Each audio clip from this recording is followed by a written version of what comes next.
confirmed the death of the country's supreme leader, Ali Khamenei. Khamenei's daughter, grandchild, and 2 other family members were also killed in the strikes. Earlier, Iran launched missiles and drones towards Israel and US military bases in the region in response to earlier attacks. The strikes mark a significant escalation in tensions between Iran, the United States, and Israel, and come amid ongoing discussions over Iran's nuclear program. Well, Iranian state TV read out a statement from the country's Supreme National Security Council announcing the Ayatollah Khamenei's assassination.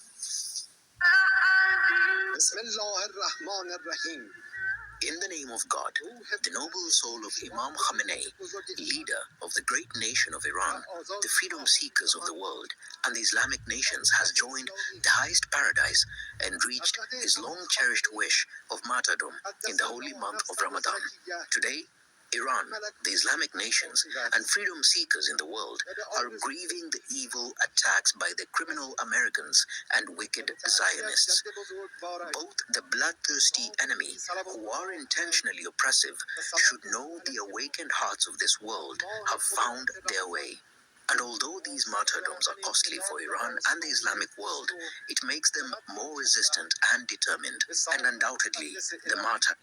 Shalom, shalom, all praise, and glory to Yahweh, Bahashem, Yahweh Shai, Bahashem, Raha, Kwadash, the Bahana Selda, and the apostles of the Mason who do well, a peace, blessing, and salutation to you, Akim, who are pushing this truth to the foreigners of the heavenly, being at the forefront of the spiritual war, to make sure Jerusalem is established as a praise here on Asia again, as in the days of old. So, we have, you see, an official declaration of war on the Islamic Republic of Iran, you see, which led to the assassination of the supreme leader, Ali Khamenei, which he is a leader of the Shia Muslim, man, throughout the entire world.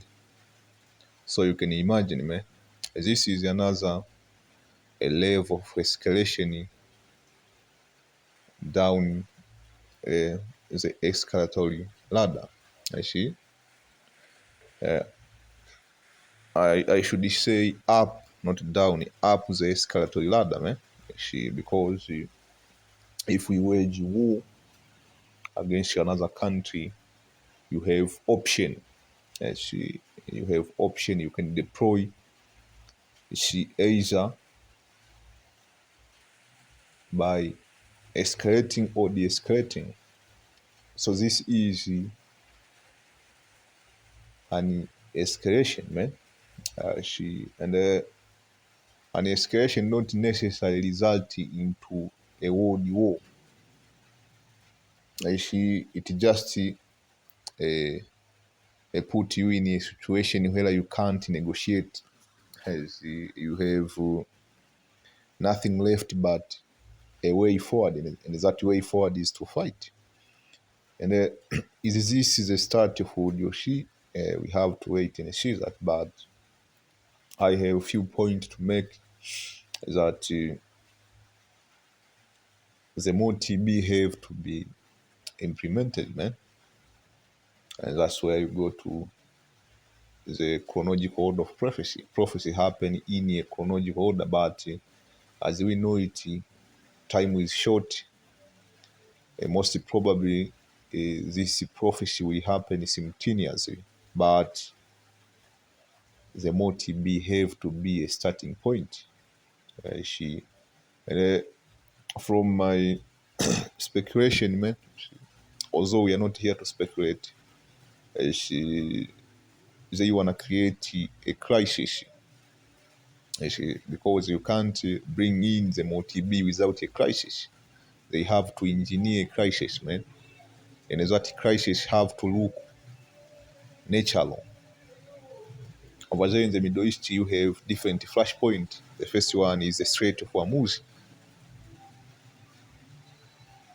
The second one is the Al-Mandabu Strait.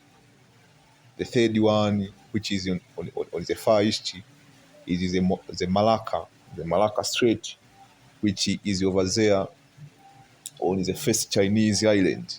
You have something known as the first Chinese island, whereby when you go back to World War II, this Japan occupied the first chain of island, the first chain of Chinese island, which is near Taiwan. That's why there is tension over Taiwan, because when an enemy occupied Taiwan, not only have he occupied Taiwan, but also he have taken your defensive posture, which is as the first chain of island. And the first chain of island is a link straight to the Strait of Malacca. So these are different flash point if you want to strangle the world economy. Because the world economy depends on a complex supply chain, man. When you go to procurement, supply chain and procurement, which is a world economy depending on a complex a supply chain, man. And which is this supply chain, it depends on a different strait. You have the Suez Canal, in which the Suez Canal lead you to the Motb Strait, in which the Motb Strait, over there you have something known as the Golden Triangle.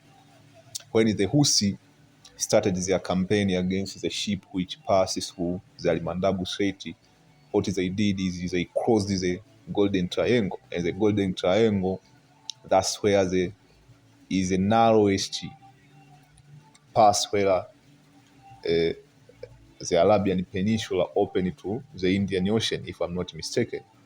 So they want to engineer a crisis over there, not just the Middle East, even the Far East, where I told you you have the Strait of Malacca.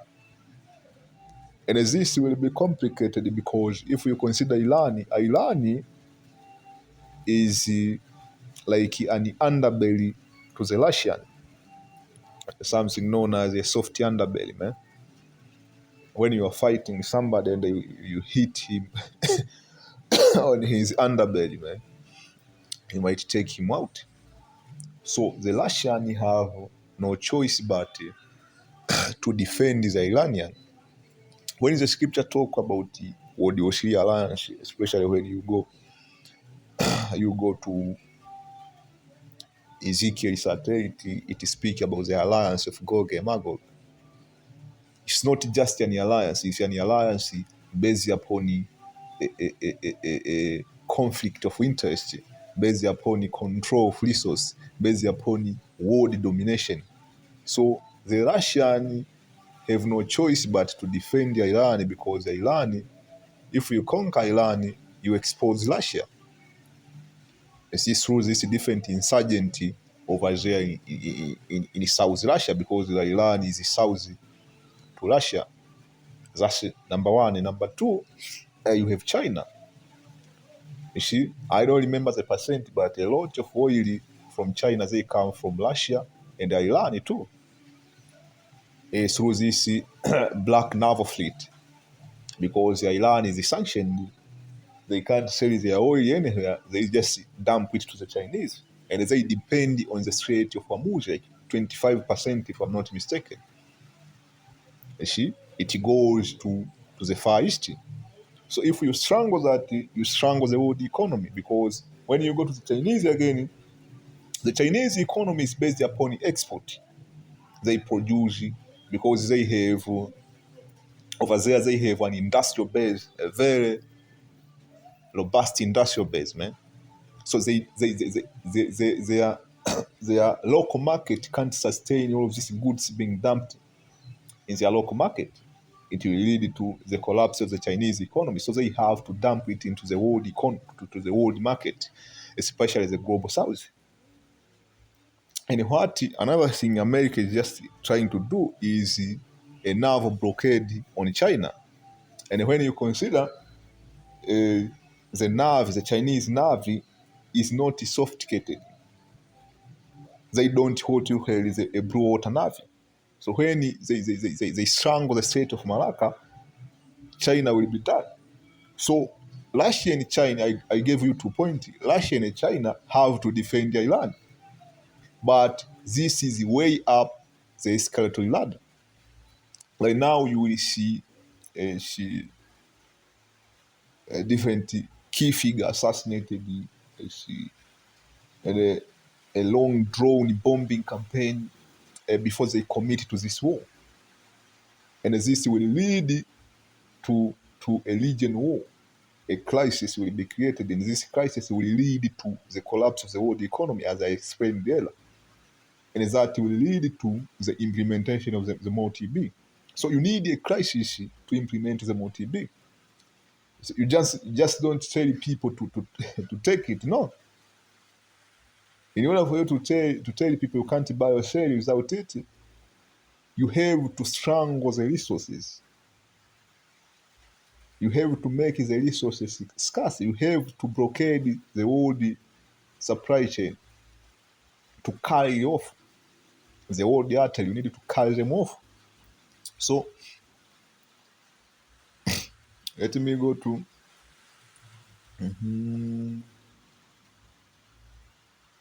let me see.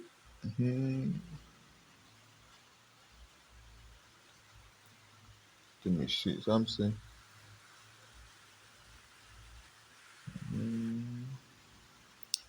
Let me go to the Apocrypha.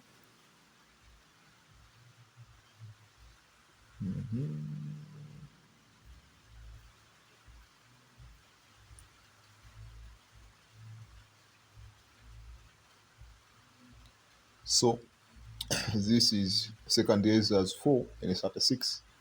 It read, and to this thing Uriel the archangel gave them answer and said, even when the number of seed is filled in you, as goes into reincarnation, for he has weighed the world in the balance, by measure has he measured the times, and by number has he numbered the times, and he does not move nor stir them until the said measure be fulfilled. You see? They said this goes into the chronological order of event. Everything was written in the spiritual, man. Everything you see. You see? People forget that there is no free will. Everything you see, everything. Yeah? Every minute thing you see is a grand scheme of prophecy, man. It was preordained to be so. You see, sometimes you might get in your feeling, man, why is this war ain't starting? Why you see, they just like they initiate it, then it die out, man. Because there are certain things which needed to happen first, man. The stage for Jacob Trouble needed to be set. The stage for the Motb needed to be set. You see? And these things are almost complete. You see? When this war start happening, man, you, you might as well say the most as this is enough. Deliver us out of here. Okay? So the same book of Ezra 9, in verse 1, he said, he answered them and said, the measures of the time diligent in itself, and when is all see part of the sign, not the whole thing, part of the sign.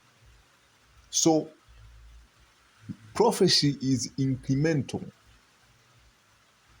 You see, it happened increment by increment, increment by increment, and every step is a sure thing which brings us to the next step. The Moshiach operate in order. You see, we always get on the woman to be in order, but we forget the Moshiach prefer to do things in order, not just limited to the woman being under subjection, even when it comes to prophecy, man. You see? So that's why the scripture emphasizes as being sober. That word sober, you see, it goes hand in hand with patient, patience, Saraka, patience. You can't be sober without having patience. If you are lashy, it means you are not sober. Being sober, it simply means you let your thought marinate with you before you take action. You weigh the pro and con before you take action. You wait for the right chance, right opportunity before you do something. See, the scripture speak about being sober. See, so prophecy happen in incremental. It is incremental, man. And being on the waiting side, I understand, man. Being on the waiting side is hard. Waiting for somebody is hard. See? And we are waiting for the power of the universe, man. He says, then shall thou understand that in the very same time when the highest will begin to visit the world which he made. Therefore, when there shall be seen a earthquake and approve the people in the world, then shall thou well understand that the most high spake of those things from the days that were before thee, even from the beginning. For like as all that is made in the world has a beginning and an end, and the end is manifest. So through the incremental process of prophecy, the Messiah is able to manifest his power, man. You see, to manifest his word, to manifest prophecy, to put word into action. Eh? That's not, see, to put word into action. It takes time. I'm not saying we'll be here for the next 5 years or 10 years, man, but as times goes, you see, as we approach towards the mark and be careful, some will lose patience, man. You see? So it's very important to be sober, man. Yeah. Being sober, it simply means you're not supposed to lose patience, man. See?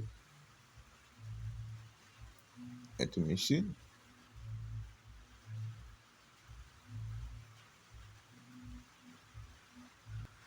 So this is First Thessalonians 5 and 6. Therefore let us not sleep as do others, but let us watch and be sober. See? Watch and be sober, man. Be patient. Be patient. I say, Salakia. For they that sleep, sleep in the night, and they that be drunken are drunken in the night. But let us who are of the day be sober. See? Putting on the breastplate of faith and love. You can't have faith without having patience, man. So we go to the same word. And you can't be patient without suffering. You see? And for an helmet and a hope of salvation. Because the Moshe has not appointed us to last, but to obtain salvation by our power, Yahweh Shai HaMashiach, who died for us, that whether we wake or sleep, we should live together with him. Eh? So with this, man, I say shalom. I hope you are edified. On the next